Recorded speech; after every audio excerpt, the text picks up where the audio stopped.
جس طریقے سے یہ حکومت آئی سب کو پتہ ہے، جس طرح سے یہ حکومت بنائی گئی سب کو پتہ ہے۔ تو ایسی صورتحال میں کیا ہوتا ہے کہ جب کوئی حکومت عوام کے مینڈیٹ سے نہ آئی ہو، اس میں لیجیٹیمسی کا فقدان ہوتا ہے۔ کیا فرق ہوتا ہے ایک ڈکٹیٹرشپ میں اور ایک الیکٹڈ گورنمنٹ میں؟ ڈکٹیٹرشپ میں وہ لیجیٹیمسی نہیں ہوتی ہے کیونکہ اس میں عوام کی سپورٹ حاصل نہیں ہوتی۔ ڈیموکریٹک گورنمنٹ میں جو ڈیموکریٹک حکومت ہوتی ہے وہ اپنے مینڈیٹ جو عوام نے اس کو دیا ہوتا ہے اس کی ایک مورل سٹرینتھ ہوتی ہے، اس کی لیجیٹیمسی ہوتی ہے۔ اس لیے وہ یہ مختلف قسم کے فیصلے جس میں کہ آپ کو سخت فیصلے کرنے پڑتے ہیں،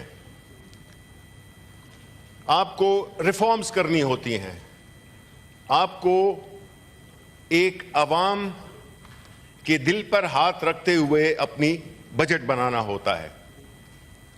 لیکن جب آپ میں لیجیٹیمسی کا فقدان ہو تو نہ تو آپ کے پیچھے سپورٹ ہوتی ہے، نہ آپ کے اندر وہ مورل سٹرینتھ ہوتی ہے جس کی بنیاد پہ آپ فیصلے کر سکیں۔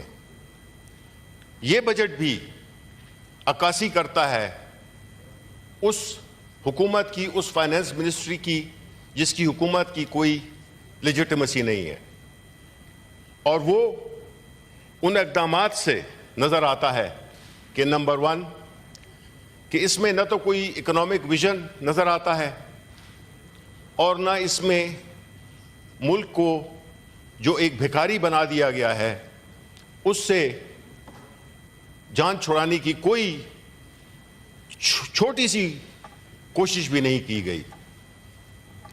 یہاں پہ میں یہی کہوں گا کہ میرے والد صاحب نے بڑے آرٹیکولیٹلی اس کو کیپچر کیا ہے، اور وہ کہتے ہیں میں تو اس صبح درخشاں کو تونگر جانوں، میں تو اس صبح درخشاں کو تونگر جانوں جو میرے شہر سے کشکول گدائی لے لے۔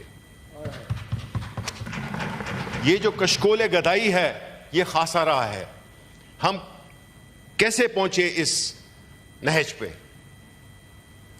یہ صحرا اس ملک کی معاشی بدحالی یا اس ملک کی جو اداروں کی بدحالی، اس کا صحرا اگر آپ دیکھیں، چیئرمین صاحب آپ برا نہیں منائیے گا، اگر ہم دیکھیں کہ جب 1971 کے بعد جو ویسٹ پاکستان تھا، جو پاکستان بنا، اس وقت سے لے کر 2 segments of Pakistani society have governed this country. One is Pakistan Muslim League Noon, other is Pakistan People's Party, and the same tenure has been shared by dictatorships.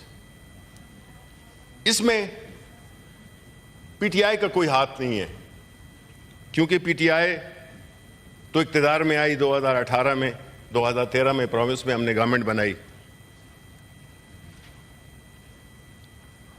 اگر ہم یہ دیکھیں کہ یہ جو سفر ہے پچھلے تقریباً 50 سال کا، اس سفر میں جو گاڑی جو تھی وہ کس کے ہاتھ میں تھی؟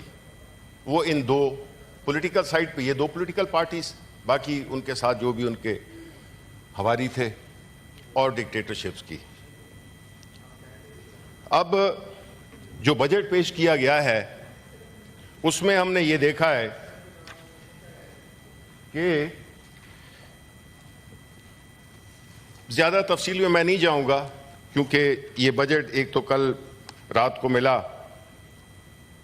اور اس پہ بڑی چیزیں دیکھی جا سکتی ہیں، لیکن جو ایک عام تاثر بھی ہے عوام کا، اور جو ہم نے بھی فیکٹس اینڈ فگرز دیکھے ہیں، وہ یہ ہے کہ پاکستان تحریک انصاف بحیثیت ایک پولیٹیکل پارٹی، پاکستان کی سب سے بڑی پولیٹیکل پارٹی،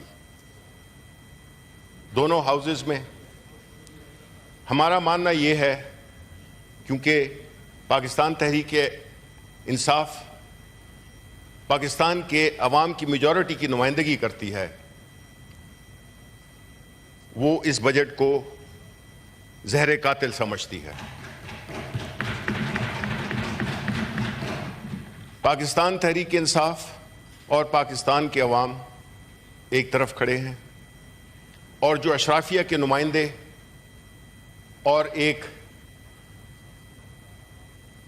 انلیجٹمیٹ حکومت میں بیٹھے ہوئے لوگ وہ دوسری طرف کھڑے ہیں۔ ظاہر ہے کہ ان کو احساس کیا ہوگا عوام کے جذبات کا۔ جو ٹیکسز لگائے گئے ہیں اس کو اگر آپ دیکھیں تو آپ کو نظر آئے گا کہ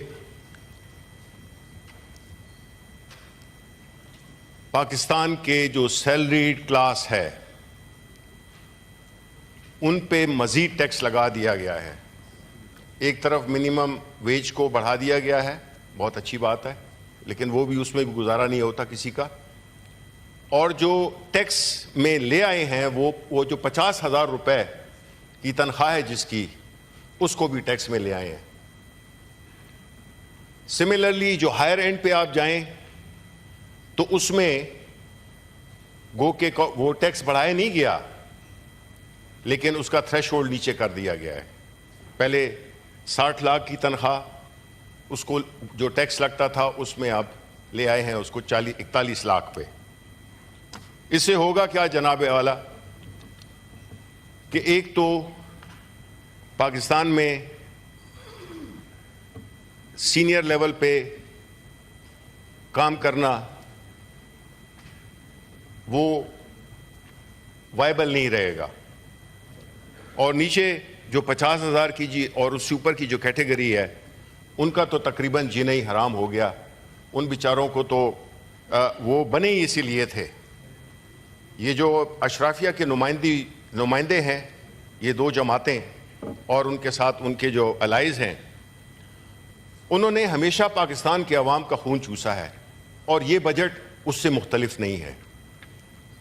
یہ بجٹ جس میں کہ بنیادی طور پہ دو چیزیں ہوتی ہیں پاکستان میں ڈالر لانے کے، ایک ہوتی ہے فورن ڈائریکٹ انویسٹمنٹس اور دوسری ہوتی ہے ایکسپورٹس۔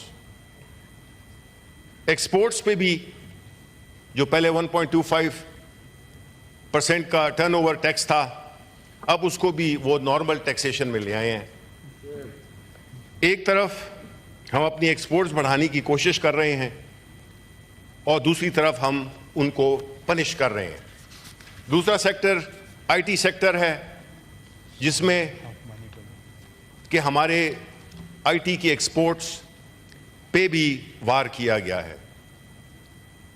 اس کے علاوہ اگر مارکیٹ میں آپ نے ڈاکیومنٹڈ اکانومی لانی ہے تو کیپٹل مارکیٹس اس کا ایک بڑا واضح ثبوت ہوتی ہیں کہ اس ملک میں کتنی ڈاکیومنٹڈ اکانومی ہے۔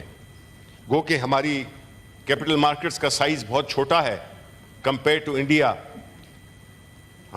ہمارے جو انویسٹرز ہیں کوئی وہ 1.5 لاکھ سے زیادہ نہیں ہے، جبکہ انڈیا میں، خیر ہم انڈیا کے ساتھ کیا کمپیئر کریں۔ انہیں تو ہمیں تانا دیا کہ ہم پہلے بم لے کے ہاتھ میں پھرتے تھے اور اب اسی ہاتھ میں ہم کشکول لے کے پھرتے ہیں۔ یہ ہمارے لیے بہت ہی اس سے دل دکھا ہے اسٹیٹمنٹ پہ۔ مجھے نہیں امید کہ ہمارے پرائم منسٹر یا ہماری گورنمنٹ کو اس پہ کوئی تکلیف پہنچی ہوگی۔ اس کے علاوہ جو ٹیکسیشن ہے وہ ایسے سیکٹرز پہ لگائی گئی ہے جس سے کہ میں یہ سمجھتا ہوں کہ ہماری جو اکانومی ہے وہ مزید پیچھے جائے گی۔ اتنا بڑا پہاڑ قرضوں کا، جس میں کہ کوئی تقریباً 57 ٹریلین کا ہمارا پبلک ڈیٹ بن گیا ہے، اور ہماری جو ڈیٹ سروسنگ ہے وہ تقریباً 75% of the budget of the revenues ہے۔ کوئی 10 ٹریلین کے قریب ہم نے اپنی ڈیٹ سروسنگ کرنی ہے، اور جو ہدف رکھا ہے بجٹ کے آمدن کا وہ بھی بہت ہی ایک خوش خیالی پر مبنی ہے. ہوگا کیا کہ ہمارا فسکل ڈیفیسٹ مزید بڑھے گا. اس کے لیے ہم مزید قرضے لیں گے, لوکل بینک سے ہم قرضے لیں گے, اور لوکل بینکس کو بھی اب اس لائن پہ لگا دیا گیا ہے کہ پرائیویٹ سیکٹر کو قرضہ کیوں دیتے ہو, اس میں رسک بھی انوالو ہے, گورنمنٹ کے ٹریجری بلز میں انویسٹ کرو, اچھا ریٹرن بھی ملے گا, پیسہ بھی سیف ہوگا. تو آپ نے اسکویز آؤٹ کر دیا ہے پرائیویٹ سیکٹر بوروئنگ کو. اس کے علاوہ جو ڈیٹ سروسنگ ہے اور جو ہماری آمدن ہے اس کے بعد بچا ہی کیا ہے. اگر آپ دو سیکٹرز ہی لے لیں, جس میں ایک آپ کا سرکولر ڈیٹ ہے پاور سیکٹر, جو کہ تقریباً 5 ٹریلین سے اوپر کا چلا گیا ہے, جو ہمارے وقت میں 1.2 ٹریلین تھا. 2022 میں کوئی پچھلی صدی کی بات نہیں ہو رہی. اور پینشنز میں آپ کو معلوم ہے کہ جو فرسٹ ٹائم پینشنرز ہیں ان کو 1.2 ٹریلین سے زیادہ کا ان کا تخمینہ ہے. 809 ارب روپے جو پینشن فنڈز کے ہوتے ہیں. چیئرمین صاحب, یہ دو ایسی چیزیں ہیں apart from the fiscal deficits جو کہ اس ملک کو حاکم بدہن لے ڈوبیں گی. ایکسپورٹس, اس پہ بھی ہم نے وار کیا.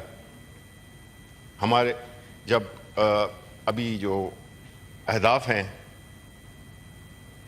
3 سال گزر گئے ہیں, 2 سال گزر گئے ہیں, لیکن وہ جو 2 سال پہلے کی فگرز تھے اس تک بھی نہیں پہنچ سکے, یعنی 31 ارب ڈالر ہمارے وقت میں تھے.